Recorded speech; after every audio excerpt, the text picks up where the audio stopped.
என்னடா வாழ்க்கை இது, இந்த வாழ்க்கையே கஷ்டமா இருக்குது, இந்த வாழ்க்கை அவ்வளவுதான், நமக்கு முடிஞ்சு போச்சு இந்த வாழ்க்கையில எல்லாமே அப்படியே நீங்க நினைச்சு ரொம்ப போராடுறீங்களா? இல்ல நான் எவ்வளவோ அல்லாஹ் கிட்ட துவா கேட்கிறேன், நான் எவ்வளவோ உழைச்சேன், ஆனாலும் எனக்கு இந்த தோல்வி ஏன் அப்படின்னு வானத்தை பார்த்து புலம்புறீங்களா? ஒரு நிமிஷம் நீங்க யோசிச்சு பாருங்க, உங்களை படைச்ச அந்த இறைவன் உங்களை கைவிடுவானா?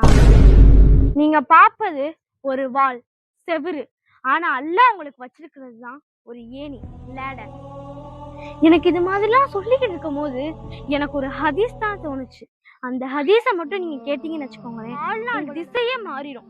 அந்த அளவு நபி ஸல்லல்லாஹு அலைஹி வஸல்லம் அவங்க சொன்ன ஒரு அற்புதமான அழகிய ஹதீஸ். என் அடியா என்னை பத்தி எவ்வளவு நினைக்கிறானோ அதே அளவு நானும் நினைப்பேன் அப்படின்னு அல்லாஹ் சொல்றதாக நபி ஸல்லல்லாஹு அலைஹி வஸல்லம் அவங்க சொல்றாங்க. என் அடியா என்னை பத்தி என்ன நினைக்கிறானோ அதே அளவுதான் நானும் நினைக்கிறேன். என்ன அவன் நினைச்சானா நானும் அவனை நினைப்பேன்.